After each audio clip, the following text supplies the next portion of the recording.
જય સોનાણ વિદ્યાર્થીઓ,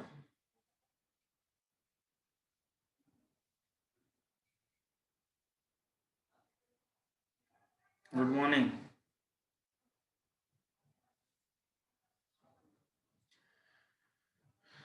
આપણે ગુરુત્વ સ્થિતિ ઉર્જાની વાત કરીએ છીએ.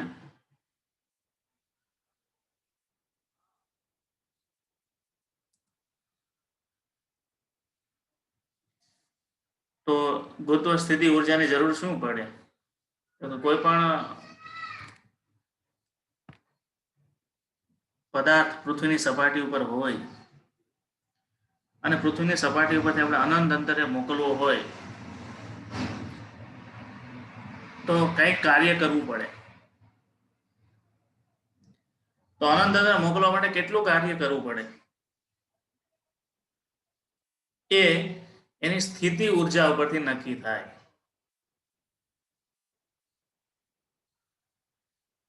પૃથ્વીને પોતાની સ્થિતિ ઉર્જા છે, એમ મંગળ ગ્રહને પોતાની સ્થિતિ ઉર્જા હોય, ચંદ્રને પોતાની સ્થિતિ ઉર્જા હોય. દરેક ગ્રહને પોતપોતાની અલગ અલગ સ્થિતિ ઉર્જા હોય છે.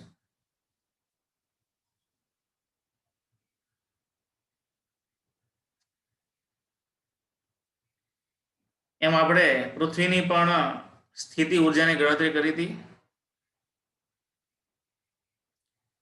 જેનું સૂત્ર હતું સ્થિતિ ઉર્જા U ઇઝ ઇક્વલ ટુ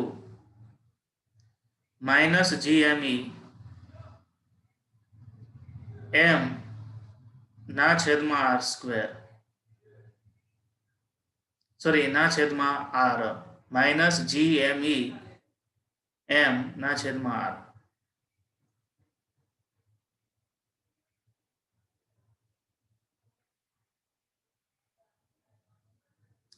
ઋણ નિશાની બતાવે છે કે સ્થિતિ ઉર્જાને કારણે કોઈ પણ પદાર્થ છે એ પૃથ્વીના બંધનમાં બંધાયેલો છે.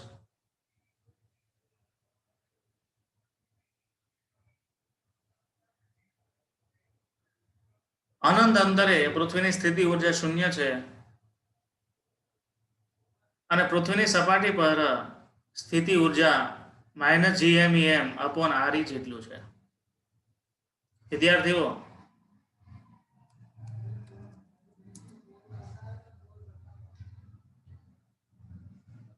આ સ્થિતિ ઉર્જાનો જે કન્સેપ્ટ છે એના પરથી પૃથ્વી કોઈ પણ પદાર્થને પોતાના તરફ કેટલો બાંધી રાખે છે પણ ખ્યાલ આવે. કોઈ પણ ગ્રહ બીજા પદાર્થને પોતાની સપાટી પર કેટલો બાંધી રાખે છે પણ ખ્યાલ આવે. માનો કે અહીંયાથી તમે કોઈ સેટેલાઇટ છે એને મંગળ ઉપર મોકલી અને મંગળની બંધન ઉર્જા બહુ ઓછી હોય, તો અહીંયાથી મંગળ ઉપર મોકલેલી કોઈ પણ વસ્તુ એ મંગળની સપાટી પર ના રહી શકે. બંધન ઉર્જા ઓછી હોય તો, અને બંધન ઉર્જા પૂરી હોય તો રહી શકે. એટલે એક ગ્રહ ઉપરથી બીજા ગ્રહ ઉપર તમે કોઈ વસ્તુ મોકલો છો, પછી વસ્તુ ત્યાં એની સપાટી ઉપર કેટલો સમય રહે અથવા તો સમય એની સપાટી સાથે બંધાયેલી રહે એ તો જે તે પદાર્થની બંધન ઉર્જા નક્કી કરે. તમારી બુક પ્રમાણે પેજ નંબર 192 જે સૂત્ર આપ્યું છે ત્યાં સુધીની આપણે ગણતરી કરી. સ્થિતિ ઉર્જા V = G(m1m2/r). ધારો કે પૃથ્વીને આપણે m1 ગણી લઈએ અને આપણે પોતે છે આપણું દળ m2 ગણી લઈએ, તો એ તંત્રની સ્થિતિ ઉર્જા શું થાય? G(m1m2/r) થાય. અને મેં તમને જે સૂત્ર લખાવ્યું છે એ JEE નીટને ધ્યાનમાં લઈને લખાવ્યું છે, બરાબર?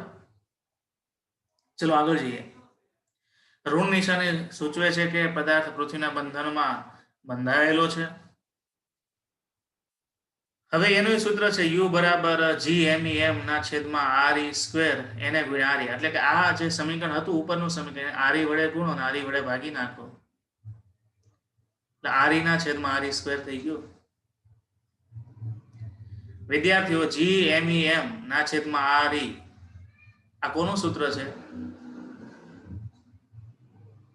તો કે GME/RE ના છેદમાં આર એટલે એના બરાબર શું થાય? સ્મોલ જી થાય કે ન થાય? અને સ્મોલ એમ તો છે જ, એટલે આ જી એમ ઈ ના છેદમાં આર ઈ સ્ક્વેર એના બરાબર શું થાય? જી ઈ થાય, એટલે કે ગુરુત્વ પ્રવેગ થાય. એમ તો છે જ, એટલે આ એમ જી થઈ ગયું, એને ગુણ્યા આર ઈ, એટલે યુ બરાબર એમ જી આર ઈ થાય. યુ બરાબર શું થશે? એમ જી આર ઈ. હવે વ્યાપક રીતે આર ઈ બરાબર એચ લઈ લો તો એના પરથી સૂત્ર આવી જાય યુ બરાબર એમ જી એચ. હવે કે આપણે આગળ કર્યા હતું ગુરુત્વ સ્થિતિ ઊર્જાનું સૂત્ર યુ બરાબર એમ જી એચ. મેં તમને એ વખતે કીધું હતું કે આ સૂત્રની તારવણી છે આગળ આવશે, એ અહીંયા આવી. સ્થિતિ ઊર્જા છે એ સાપેક્ષ ભૌતિક રાશિ છે, એટલે હું એનો ફેરફારનો અગત્યતા હોય, પોતાનો અગત્યતા ન હોય. મને પૃથ્વીની સપાટી પર કોઈ પદાર્થ મૂક્યો તો એનું સ્થિતિ ઊર્જા તો છે, પણ હવે એ પદાર્થને તમે પૃથ્વીની સપાટી પર જેમ જેમ જેમ જેમ જેમ ઉપર લેતા જાઓ એમ થાય સ્થિતિ ઊર્જાનો ફેરફાર થાય, અને જે ફેરફાર થાય એટલું કાર્ય કરવું પડે. એટલે સ્થિતિ ઊર્જાનો સાપેક્ષ ફેરફાર એ અગત્યનો છે. સ્થિતિ ઊર્જાનું નિરપેક્ષ મૂલ્યની કોઈ અગત્યતા નથી. તેથી નિરપેક્ષ મૂલ્યની અગત્યતા નથી, પરંતુ તેના ફેરફારની અગત્યતા છે. સ્થિતિ ઊર્જાનો એકમ પણ જૂલ છે અને અદિશ રાશિ છે, એ તો આપણે આગળ ખબર છે. પણ આ ગુરુત્વ સ્થિતિ ઊર્જા થઈ. ગુરુત્વ સ્થિતિ ઊર્જા હોય, વિદ્યુત સ્થિતિ ઊર્જા હોય, ઉષ્મીય સ્થિતિ ઊર્જા હોય, સ્પ્રિંગની સ્થિતિ ઊર્જા હોય, કોઈ પણ પ્રકારની સ્થિતિ ઊર્જા હોય કે કોઈ પણ પ્રકારની ઊર્જા હોય, એકમ તો જૂલ જ આવે. તમારી ટેક્સ્ટબુકમાં સ્થિતિમાન નથી આપ્યું, પણ 12 સાયન્સમાં વિદ્યુત સ્થિતિમાન નામનો શબ્દ એ બહુ ઉપયોગી છે. એટલે ખાલી સ્થિતિમાન નથી, પણ વિદ્યુત સ્થિતિમાન તમારે ક્લિયર કરવું હોય તો પેલા ગુરુત્વ સ્થિતિમાન સમજવું પડે. ત્યાં વિદ્યુત સ્થિતિમાન આવતું, અહીંયા ગુરુત્વ સ્થિતિમાન છે, બે સરખા જ છે. ત્યાં આપણે 12માં વિદ્યુત સ્થિતિ ઊર્જાની વાત આવશે, અહીંયા આપણે ગુરુત્વ સ્થિતિ ઊર્જાની વાત કરી. 12માની અંદર પણ ગુરુત્વ વિદ્યુત સ્થિતિ ઊર્જામાંથી આપણે વિદ્યુત સ્થિતિમાન વ્યાખ્યાયિત કરીશું. અહીંયા પણ આપણે ગુરુત્વ સ્થિતિ ઊર્જામાંથી ગુરુત્વ સ્થિતિમાન વ્યાખ્યાયિત કરીએ છીએ. નોંધ છે વિદ્યુત સ્થિતિમાન જેવું છે ગુરુત્વ સ્થિતિમાન. ચુંબકીય સ્થિતિમાન પણ આવે. તો કે એકમ દળના પદાર્થની સ્થિતિ ઊર્જા, એકમ દળના એમ દળના પદાર્થની ગુરુત્વ સ્થિતિ ઊર્જા એને ગુરુત્વ સ્થિતિ ઊર્જા જ કહેવાય. પણ એમ દળના પદાર્થની જગ્યાએ એકમ દળના પદાર્થની ગુરુત્વ સ્થિતિ ઊર્જાને ગુરુત્વ સ્થિતિમાન ફાઈ કહે છે. એકમ દળનો પદાર્થ હોય તો એકમ દળના પદાર્થની ગુરુત્વ સ્થિતિ ઊર્જાને ગુરુત્વ સ્થિતિમાન ફાઈ કહે છે. તેથી ફાઈ બરાબર શું થાય તો યુ ઈ ના છેદમાં એમ થશે, કારણ કે એકમ દળની ગુરુત્વ સ્થિતિ ઊર્જા સમજાય છે. એકમ દળ એવો શબ્દ છે એટલે છેદમાં મૂકવો પડે. યુઈ એટલે આપણે જાણીએ છીએ તો ફાઈ બરાબર યુઈ ના છેદમાં એમ, તો યુઈ બરાબર છે માઇનસ જી એમ ઈ એમ ના છેદમાં આર ઈ, અને એને ગુણ્યા એમ થશે, એમ એમ ના છેદ ઉડાડો એટલે ફાઈ બરાબર માઇનસ જી એમ ઈ ના છેદમાં આર ઈ. આને કહેવાય ગુરુત્વ સ્થિતિમાન.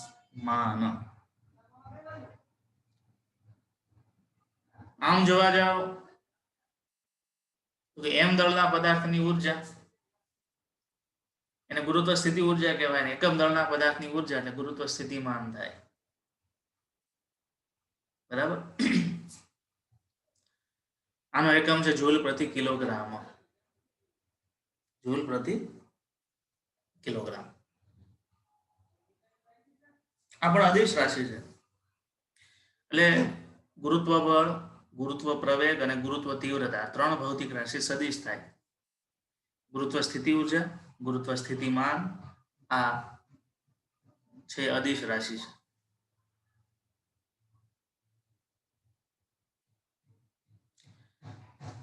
હવે માનો કે તમને જે 12 સાયન્સમાં પ્રશ્નો પૂછે છે તંત્ર વાળા, તે ટાઈપના આપણે અહીંયા એકાદું તંત્ર વાળું કોયડો જોઈએ કે નીચે આપેલ તંત્ર વડે બિંદુ P પાસેનું સ્થિતિમાન ગણો. તમારી પાસે એમ દળના 4 પદાર્થ છે. દરેક પદાર્થનું દળ m જેટલું હોય. સ્મોલ m જેટલા દળના 4 પદાર્થ છે અને ચારે ચોરસના શિરોબિંદુ પર મૂક્યા છે. એટલે એનું તંત્ર બની ગયું. એ તંત્રને કારણે આ બિંદુ P પાસે મળતી સ્થિતિ ઉર્જા કેટલી? તો એટલે આ તંત્ર માટે સ્થિતિ ઉર્જા અને સ્થિતિમાનની ગણતરી કરીએ. એટલે સ્થિતિમાન લઈએ, પછી સ્થિતિ ઉર્જા અને તંત્રની સ્થિતિ ઉર્જાની ગણતરી. એક જ દાખલામાં બધું જ આવી જાય. ચલો, ધારો કે અહીંયા આ બિંદુથી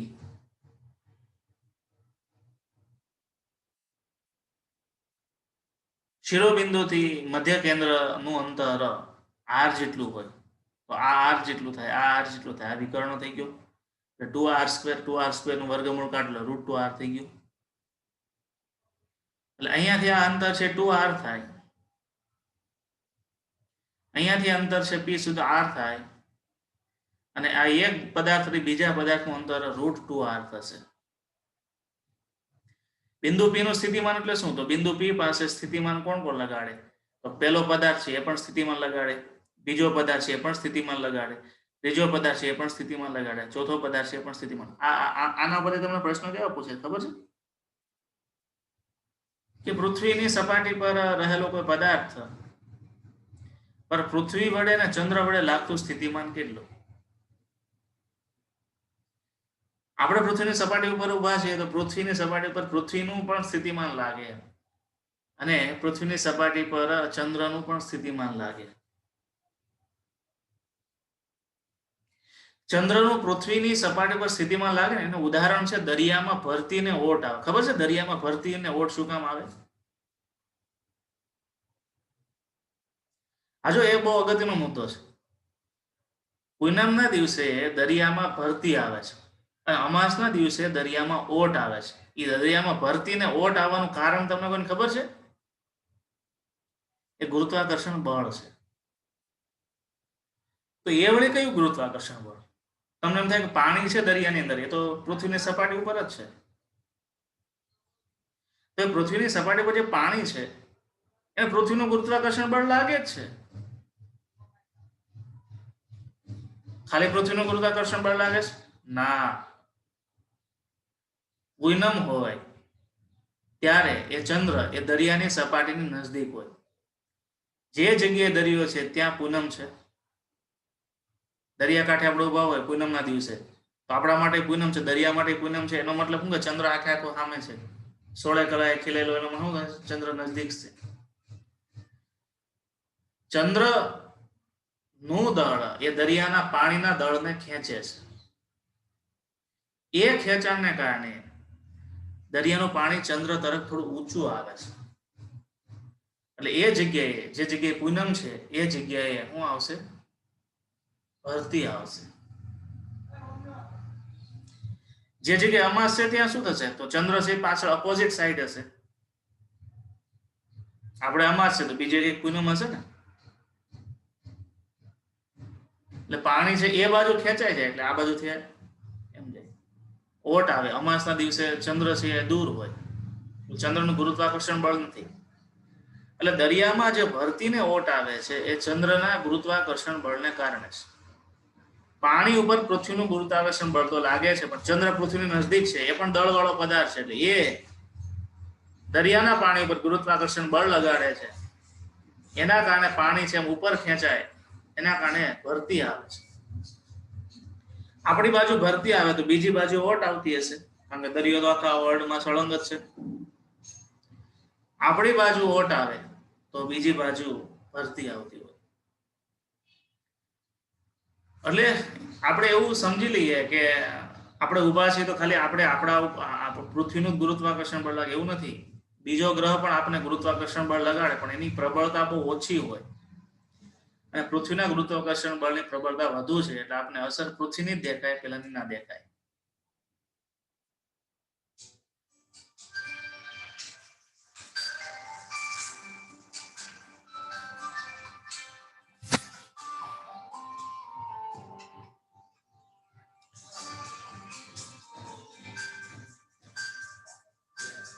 વિદ્યાર્થીઓ આ તંત્ર છે. બિંદુ P પાસે આનું સ્થિતિમાન લાગે, આનું પણ સ્થિતિમાન લાગે, આનું પણ સ્થિતિમાન લાગે, આનું પણ સ્થિતિમાન લાગે. બધાના સ્થિતિમાન લાગે તો ત્યાં સ્થિતિમાનનો સરવાળો થાય phi1 + phi2 + phi3 + phi4. અહીં સદિશ સરવાળો નહીં, કારણ કે અદિશ રાશિ છે. ડાયરેક્ટ સરવાળો કરવાનો.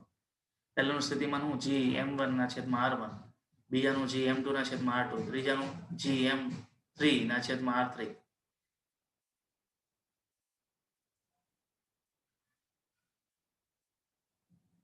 અહીંયા છે ને ભૂલ થઈ છે, અહીંયા 2 અને 3 ખોટા આવી ગયા છે. gm એટલે આવે અહીં m3 લખવાનું હોય, m2 લખવાનું હોય, પણ એની જગ્યાએ 2 ગુણાકાર મળે. 4 નો સરવાળો કરો, બિંદુ P પાસે કુલ સ્થિતિમાન કેટલું થાય? 4gm/r થાય. આ પ્રકારના દાખલાઓ 12 સાયન્સમાં તમારે કરવાના છે વિદ્યુત સ્થિતિમાન માટે. કે ચોરસના શિરોબિંદુ પર વિદ્યુત ભાર Q1, Q2, Q3 અને Q4 આપ્યો છે, તો કેન્દ્ર પાસે સ્થિતિમાન કેટલું? ત્યાં આપણે કુલમનું સૂત્ર મૂકીશું. KQ/r, KQ/r, KQ/r એ રીતે. પણ એની રીત અહીંયાથી તમારે ક્લિયર કરવાની છે. સ્થિતિ ઊર્જા કેટલી? એકમ દળ ના પદાર્થનું સ્થિતિમાન એટલું હોય તો m દળનો પદાર્થ, અહીંયા m દળનો પદાર્થ મૂકો તો સ્થિતિ ઊર્જા મળે ને. તો આપણે u અને phi આના વચ્ચે, આ બે વચ્ચે તમને સંબંધ શું મળે? જો phi બરાબર me/re છે, તો phi અને ue વચ્ચેનો સંબંધ શું? ue બરાબર m * phi થાય કે ન થાય? તો તમને બિંદુ P પાસેનું સ્થિતિમાન મળી ગયું, એની સાથે m ગુણી દો તો તમને બિંદુ P પાસેની સ્થિતિ ઊર્જા મળે કે ન મળે? હવે તમે બિંદુ P પાસે m દળનો પદાર્થ મૂકો છો, તો બિંદુ P પાસે ની સ્થિતિ ઊર્જા કેટલી? અત્યાર સુધી નથી મૂકેલો, હવે તમે m દળનો પદાર્થ મૂકો તો સ્થિતિ ઊર્જા કેટલી? તો ue બરાબર m into, એટલે up બરાબર m into phi p. phi p ની કિંમત છે 4gm/r. m વડે ગુણાકાર કરો એટલે up બરાબર 4gm²/r. આપેલ તંત્રમાં બધી જ જોડની ઉર્જા ને તંત્રની સ્થિતિ ઊર્જા કહે છે. હવે જો તમને એવો પ્રશ્ન પૂછે, તંત્રની સ્થિતિ ઊર્જા અને બિંદુ P ની સ્થિતિ ઊર્જા, તમે અહીંયા ગણતરી કરીને આ બિંદુ P નું સ્થિતિમાન પહેલા ગણ્યું અને અહીંયા બિંદુ P ની સ્થિતિ ઊર્જા ગણી. અહીંયા લખજો બિંદુ P ની સ્થિતિ ઊર્જા, એમ સુધારા કરજો, બિંદુ P ની સ્થિતિ ઊર્જા ગણી. હવે તંત્રની સ્થિતિ ઊર્જા કે તો બધી જોડને ધ્યાનમાં લેવી પડે. જો બિંદુ P ની સ્થિતિ ઊર્જા એટલે બિંદુ P પાસે બનાવતી જોડ, બિંદુ P પાસે 4 જોડ બને, બિંદુ P પાસે 1 બનાવે, બીજો બનાવે, ત્રીજો બનાવે, ચોથો બનાવે, તો ખાલી બિંદુ P પાસે બનતી જોડ એને ધ્યાનમાં લેવું પડે. પણ તમને કે તંત્રની સ્થિતિ ઊર્જા, તો એની ગણતરી આ રીતે થાય. સમજાણું? એટલે કોઈ પણ બિંદુની સ્થિતિ ઊર્જા માંગે તોય વાત અલગ છે, અને આખા તંત્રની સ્થિતિ ઊર્જા માંગે તો પણ વાત અલગ છે. તો ખાલી બિંદુ P ની સ્થિતિ ઊર્જા હતી. હવે આખા તંત્રની, આપેલ તંત્રમાં બધી જોડ ની કુલ ઊર્જાને તંત્રની સ્થિતિ ઊર્જા કહે છે. તો બધી જોડ એટલે કઈ કઈ? તો u1p, u2p, 3p, 4p. તો 1 સાથે p ની જોડ બની, 2 સાથે p ની જોડ બની, 3 સાથે p ની બની, 4 સાથે p ની બની. ત્યાર પછી 1 2, પછી 2 3, 3 4 અને 4 1 એમ પણ બને. અને ત્યાર પછી 1 3 અને 2 4 એમ પણ બને. ટોટલ કેટલી જોડ બનશે? 10 જોડ બનશે. 1p, 2p, 3p અને 4p, 4 આ 1 2, 2 3, 1 4, 2 3, 2 4 અને 3 4. તો આ બંને જોડ 4 શેર છે અને આ જોડ વિકર્ણવાળી 2 છે, 10 જોડ બની. ચલો 4 up 1 અને p વચ્ચેની સ્થિતિ ઊર્જા કેટલી? તો gm²/r થશે, કારણ કે 1 અને p વચ્ચેનું અંતર કેટલું? r જેટલું. હવે 1 અને 2 વચ્ચેની જોડ આવે એમાં અંતર કેટલું લેવાય? 2r લેવાય, √2r લેવાય. √2r નો વર્ગ કરો એટલે આ 2r² થશે. એવી 4 જોડ છે. તો 4 1 2 માટે gm²/√2r બરાબર. અને 1 અને 3 વાળી જોડ કેટલી? 2 જોડ બનશે, એનું અંતર કેટલું થશે? 2r થશે. તો gm²/2r બધાનો સરવાળો કરો. બરાબર 2 ને 2 નો છેદ ઉડશે 4gm² ના છેદમાં r + 1 એટલે 5gm² થયું અહીંયા 4/√2 એમ જ રહેવા દો એટલે 5 એમાંથી gm² ના છેદમાં r કોમન કાઢ એટલે 5 + 4/√2 વધે આ આખા તંત્રની સ્થિતિ ઊર્જા થઈ વિદ્યાર્થીઓ આજે મેં તમને વાત કરી એના ઉપરથી જ ઉદાહરણ નંબર 3 આવે છે L લંબાઈની બાજુ ધરાવતું ચોરસના શિરોબિંદુ પર મૂકેલ 4 કણના તંત્રની સ્થિતિ ઊર્જા શોધો અને ચોરસના કેન્દ્ર પર સ્થિતિમાન શોધો હોમવર્કમાં થઈ જાય કે નહીં થઈ જાય મેં તમને જે કરાવ્યો એ છે પણ અહીંયા લંબાઈ L છે અને આપણે r તરીકે લીધું હતું પણ L બરાબર શું થશે તો √2r જ થશે એમ કરી અને તમારે ઉદાહરણ નંબર 3 ની ગણતરી હોમવર્કમાં કરી લાવવાની છે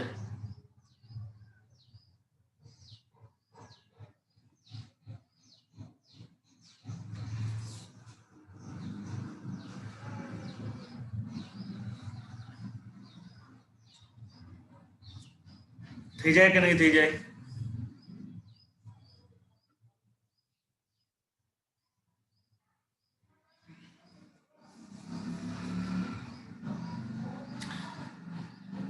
તો ચલો આ આટલી મેં જે થિયરી કરાવી સ્થિતિ ઊર્જાની વાત થઈ પછી તંત્રની સ્થિતિ ઊર્જાની વાત થઈ તંત્રના સ્થિતિમાનની વાત થઈ પછી મેં તમને દરિયામાં ભરતીને ઓટ શું કામ આવે ચંદ્રનું ગુરુત્વાકર્ષણ બળ પાણીને કેમ ખેંચે છે એનું ઉદાહરણ આપ્યું એના કારણે દરિયામાં ભરતીને ઓટ આવે છે આ બધી જે વાત છે કે આ બધી ઘટનાઓ છે એ બહુ રૂટીન છે અને કુદરતી ઘટનાઓ છે સામાન્ય જેવી લાગતી બાબતો ઉપર આપણે ક્યારેય વિચાર નથી કર્યો દરિયા કિનારે તમે ઘણી વખત ગયા છો તો આપને એટલું ખબર છે પૂનમના દિવસે ભરતી આવે દરિયો ન ખેડાય અમાસના દિવસે ઓટ આવે પણ શું કામ આવું થાય છે એવું તો નહીં વિચાર્યું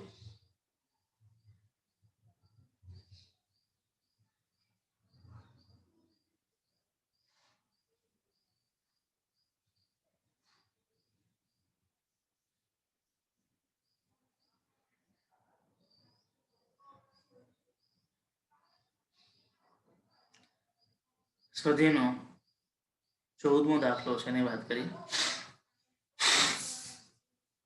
આપણે કેપ્લરનો ત્રીજો નિયમ ભણ્યા હતા ને એના આધારે આ 14મા દાખલાની વાત આવે છે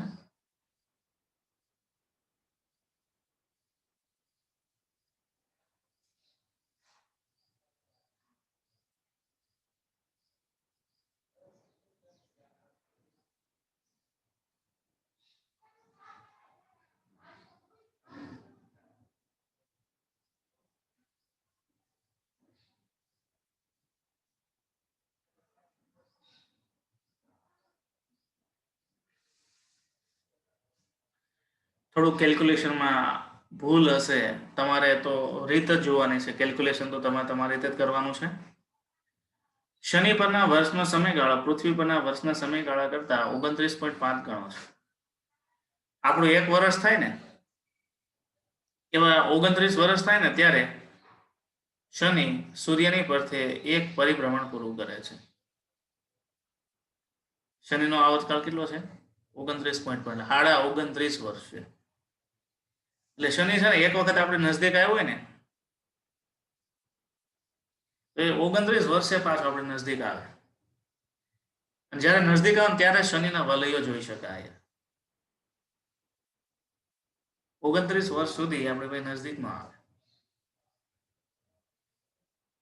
સોરી નજદીક તો આવશે કારણ કે એ નજદીક ન પણ આપણે નજીક જઈએ ને બાજુ બે થાય ત્યારે પણ ટૂંકમાં એ બધામાં ન પડી આપણું 1 વર્ષ થાય એમ શનિનું 1 વર્ષ ક્યારે થાય 29 વર્ષ છે જો પૃથ્વી સૂર્યથી 1.5 ગુણ્યા 10⁸ કિલોમીટર અંતરે હોય તો શનિ કેટલો દૂર આપણું 1 વર્ષ છે એ કેટલા અંતર માટે છે તો 1.5 ગુણ્યા 10⁸ કિલોમીટર માટે આપણું 1 વર્ષ છે તો શનિનું વર્ષ તો 29.5 હોય, એના માટે કેટલું અંતર હોય, એટલે શનિ સૂર્યથી કેટલો દૂર હશે? તો શનિના આવર્તકાળ ઉપરથી આપણે એ સૂર્યથી કેટલો દૂર છે અંદાજ મેળવી શકીએ છીએ. જુઓ રકમ, સોલ્યુશન. પૃથ્વીનો સમયગાળો T1 છે, શનિનો સમયગાળો T2 બરાબર 29.5 T1. આપણે T1 એટલે 1 વર્ષ ધાર લીધું, એના કરતા એટલા ગણો છે 29.5 T1. પૃથ્વીનું સૂર્યથી અંતર R1 છે અને 1.5 × 10⁸ કિલોમીટર ધાર લઈએ તો R2 કેટલું? શનિનું અંતર કેટલું? Question mark. T1/T2 whole square is equal to R1/R2 whole cube થાય કે ન થાય? T1/T2 whole square is equal to R1/R2 whole cube. T1/T2 29.5 T1. અહીંયા R1 આપણે આપ્યું છે, R2 ગણવાનું છે. કિંમત મૂકીને સાદુરૂપ આપો, જવાબ મળશે 14.3 × 10⁻11. આ 2/3 ઘાત છે કઈ રીતે કરવાનો? 29.5 નો પેલા વર્ગ કરવાનો, પછી ઘનમૂળ કાઢી લેવાનું.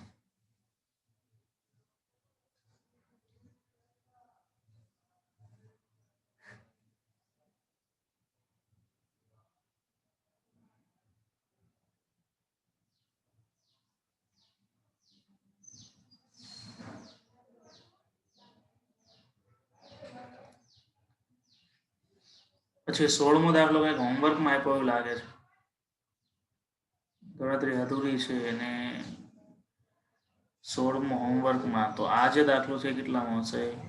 સોલ્યુશન આપ્યું છે, પેજ આગળ પાછળ થઈ ગયું હોય કે હાલો જોઈ લઈશું.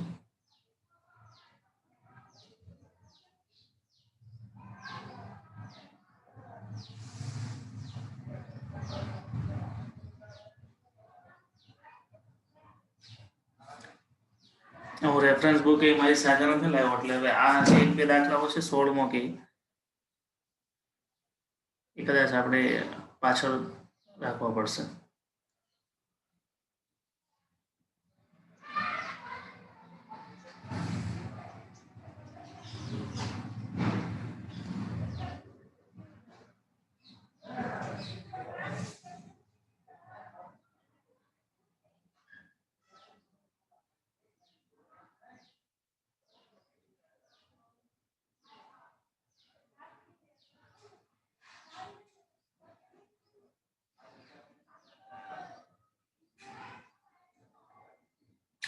સોળમા દાખલાનું સોલ્યુશન છે.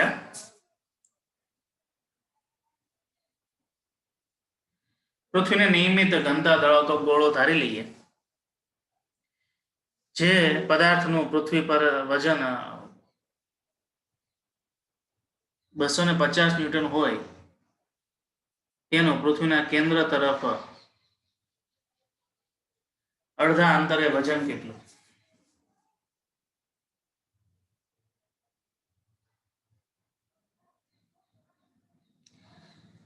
હવે 16મો દાખલો છે ને એ હોમવર્કમાં છે, પણ આપણને જે સોલ્યુશન આપ્યું છે ને એ કદાચ 63 ન્યૂટન બતાવ્યું છે, એટલે માનું છું ત્યાં સુધી 1 મિનિટ.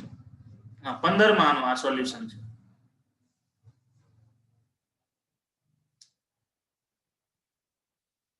એટલે આપણે પેલા 15મો લે, પછી 16મો છે એનું 16માનું જો અહીંયા ટૂંકમાં રીત બતાવી છે, એ હિન્દ તમને આપી દઉં કઈ રીતે થાય. પેલા 15મો દાખલો જોઈએ, ઊંચાઈ અને ઊંડાઈ વાળા જે દાખલા હોતા એના ઉપરથી. આ કેપ્લરના નિયમ વાળા ઉપરથી દાખલો હતો.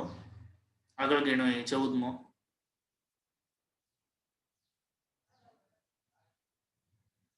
એક પદાર્થનું પૃથ્વી પર વજન 63 ન્યૂટન છે. કોઈ પદાર્થ છે પૃથ્વી ઉપર પૃથ્વીની ત્રિજ્યા કરતા અડધી ઊંચાઈ, એટલે h બરાબર re/2 લેવું પડે. ગુરુત્વ બળ કેટલું? ગુરુત્વ બળ ગણવા માટે તમારે ગુરુત્વ પ્રવેગ ગણવો પડે, તો જ ગુરુત્વ બળ મળે.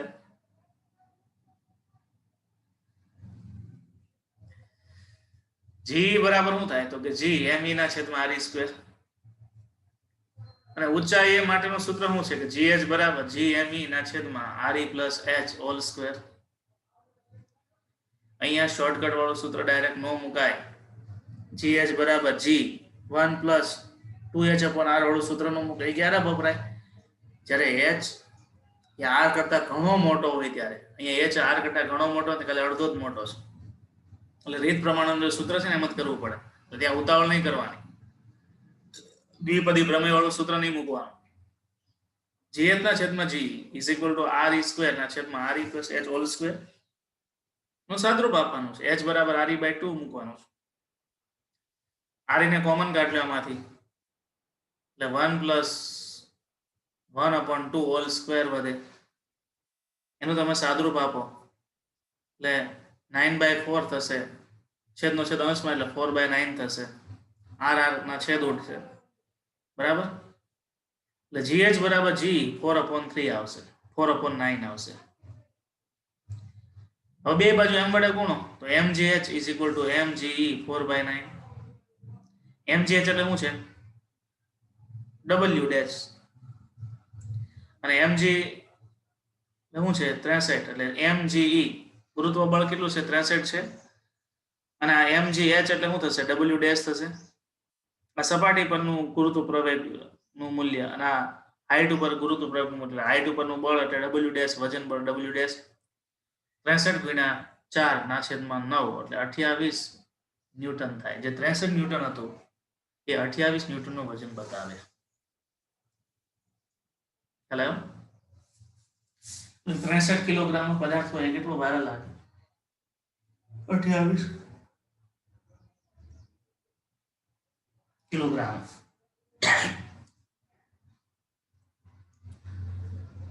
એ જ પ્રકારનો દાખલો છે સ્વાધ્યાયનો 16મો દાખલો. કલસરિયા હોમવર્કમાં કરવાનો છે, બરાબર. હિન્ટ આમાં આપેલી છે, હું તમને ખાલી રકમ સમજાવી દઉં, પછી મને ફોટો મોકલજો, બાકીનાનું સ્ક્રીન શેર કરી દઈ. પૃથ્વીની નિયમિત ઘનતા ધરાવતો ગોળો ધારી એનું સપાટી પરનું વજન 250 ન્યૂટન હોય તો પૃથ્વીના કેન્દ્ર તરફ અડધા અંતર એટલે d બરાબર શું લેવું પડે? r/2 લેવું પડે ને.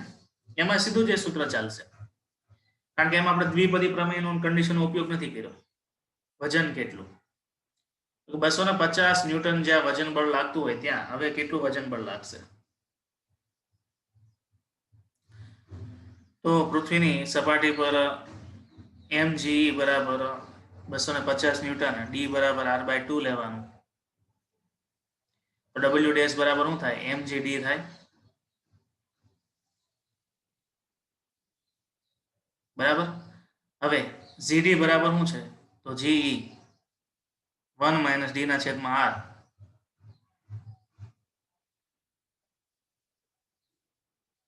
બરાબર. d બરાબર શું લેવાનું છે? r/2. એનો તમે સાદરૂપ આપો એટલે gd અને ge નો સંબંધ મળે.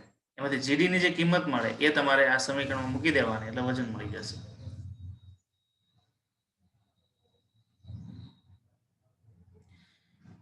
અથવા બે બાજુ તમે m વડે ગુણી નાખો અને તમે સાદરૂપ આપો તો ચાલે. ઉપર કીધું તેમ જ.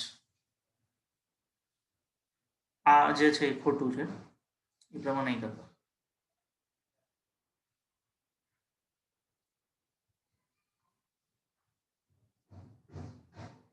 અહીંયા છે છેલ્લું સ્ટેપ આપ્યું છે, સાચું આપ્યું છે પાછું અહીંથી. આ mg d બરાબર mg 1 - r/2 upon r એટલે 1 - 1/2 એટલે આ g કેટલું છે? 250 ના છેદમાં 1/2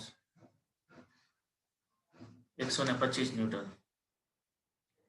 કલસરીએ વ્યવસ્થિત લખી અને ફોટો મોકલી દેજે વોટ્સએપમાં. બાકીના વિદ્યાર્થીને 16મો દાખલો મોકલી દઈએ, એમાં ખ્યાલ નહીં આવે.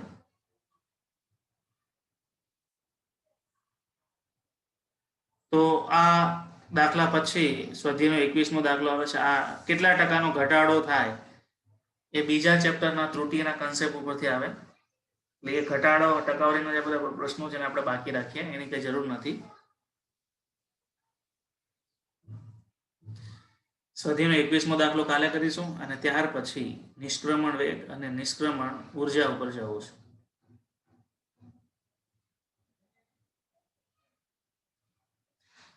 અને પછી ઉપગ્રહની વાત આવે એટલે હું માનું છું ત્યાં સુધી 2 કે 3-4 પીરિયડમાં આપણે આ ચેપ્ટર પૂરું કરીશું.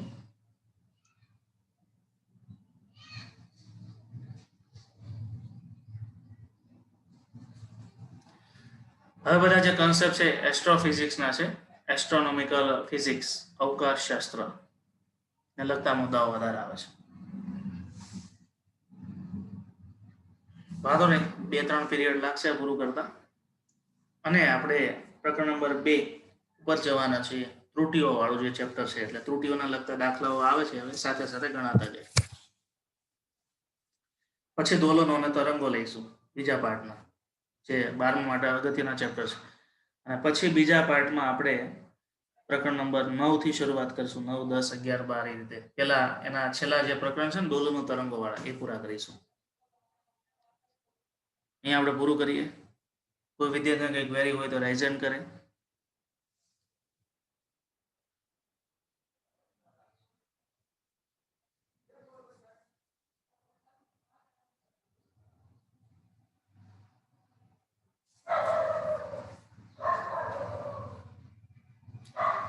જય સ્વામિનારાયણ.